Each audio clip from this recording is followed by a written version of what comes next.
Menyiarkan berita atau pemberitahuan yang dianggap bohong dalam KUHP karena disangka bertentangan dengan konstitusi.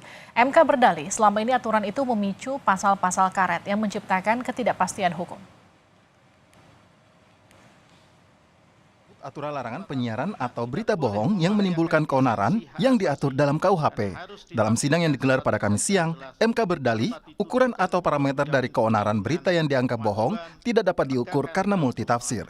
Gugatan terkait pasal 14 dan 15 KUHP diajukan oleh aktivis Haris Ashar dan Fathiah Maulidianti karena sering digunakan untuk menjerat warga sipil, termasuk jurnalis.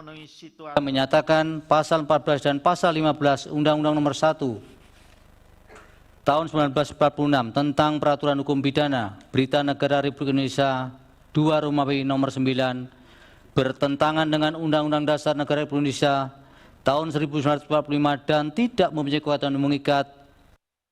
Dua pasal berita bohong KUHP yang dicabut Mahkamah Konstitusi adalah pasal 14 dan pasal 15. Kedua pasal ini menggunakan kata menerbitkan keonaran yang menurut MK tidak jelas tolak ukurnya.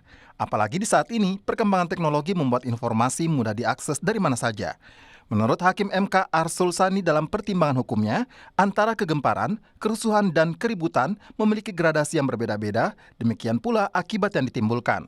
Peneliti Institute for Criminal Justice Reform atau ICJR, Yohana Purba, mengapresiasi Hakim MK yang mencabut aturan pasal berita bohong di KUHP.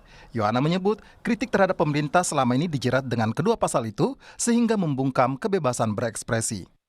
Juga parameter untuk menilai unsur-unsur ini sampai saat ini kabur begitu.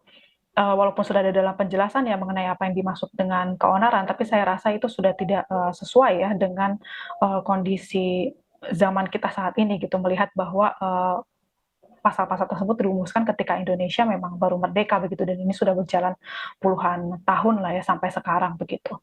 Jadi memang sangat baik untuk dicabut begitu ya, dan kedepannya juga perlu untuk melihat ketentuan-ketentuan serupa dalam Undang-Undang ITE dan juga dalam KUHP baru begitu.